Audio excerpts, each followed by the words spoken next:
Okay, as I travel with a walkie jack like this, like I am right now, I'm actually moving the truck forward. On most other forklifts, the direction that the forks are pointing in is usually forward, but not so on a pallet truck. That's reversed. So we want to make note of that, because when you're operating on grades, for example, you're taught on other forklifts to go with the load up grade, right? Meaning uphill. With a pallet truck, you don't do that.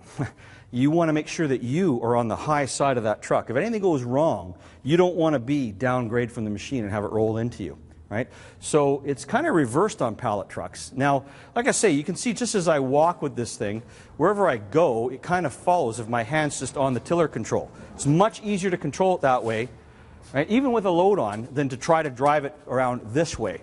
I mean, you'll get used to doing it either way. I just find it much easier to just walk with it in tow like this. So I'm going to pull into this stack of pallets here.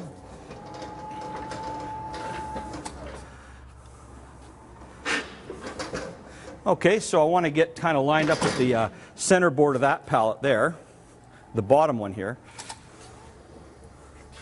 Okay, that looks pretty good. Now, before I go in, I just want to explain a couple of things. Now, you see, even with the forks all the way down, you can see how high they are off the ground. Still, about 3 inches, all right? They're quite thick forks. So you want to be sure that your forks will actually fit in the opening of your pallet. Not all pallets are of a standard opening size. And you can get a pretty nasty surprise when you kind of, want to enter a load. Imagine if you're on a rider, and you're riding the machine and bang, you just run into it, really. So that's one thing to think of. And the other thing now, I don't know if you noticed, but when these forks go up, the wheels stay on the ground, right? So if you're not properly positioned, you see these boards that go this way, these are called stringers, all right? And you can notice there's gaps on the bottom, right, between the stringers on the bottom. So when you've got the load engaged, you want to make sure that your wheels, right, are not parked on one of these boards, right, that they're actually on the floor. Because if they're not, well, the machine is trying to lift the pallet, right, and it's actually parked on it.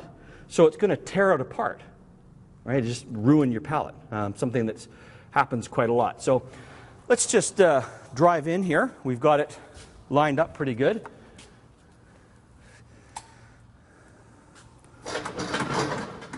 Okay. There we go. And we're going to lift.